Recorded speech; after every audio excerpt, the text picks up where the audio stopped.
नमस्कार, मैं हूं देवांजलि मोइत्रा।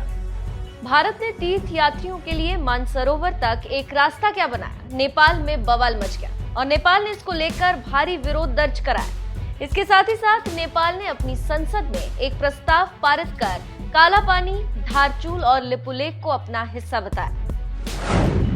इसी बीच दोनों देशों के नेता और बड़े अधिकारी रोज कुछ न कुछ बोलते रहते हैं।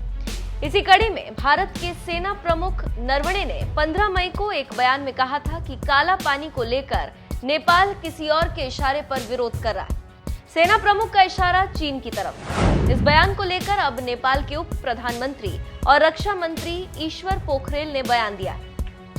नेपाली रक्षा मंत्री ने कहा है कि भारतीय सेना प्रमुख के बयान से नेपाली गोरखाओं की भावनाएं आहत हुई, जो लंबे समय से भारत के लिए बलिदान देते आए हैं।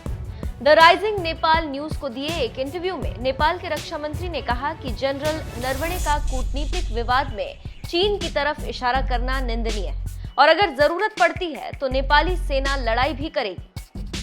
भारतीय सेना प्रमुख का बयान राजनीतिक स्टंट है। पोखरेल ने आगे कहा कि उनकी सेना काठमांडू की जरूरत के हिसाब से एक्शन लेगी। सेना हमारे संविधान और सरकार के दिशा निर्देश के अनुसार सही वक्त आने पर अपनी भूमिका निभाएगी। अगर जरूरत पड़ी तो हम लड़ेंगे।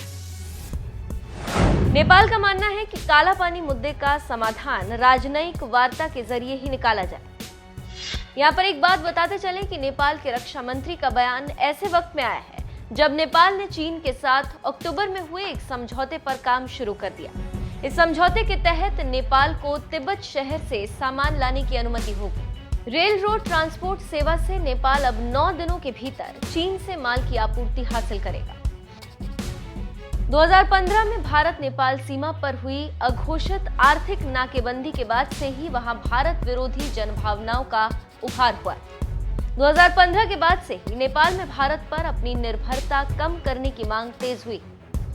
चीन से समझौता भी इसी रणनीति का हिस्सा है। वहीं राजनीतिक विश्लेषक ये मानकर चल रहे हैं कि नेपाल का इस तरह से सिर उठाने की हिम्मत नहीं। अगर वो भारत के खिलाफ बोल रहा है तो किसी और के शह पर बोल रहा है और वो चीन ही हो सकता है।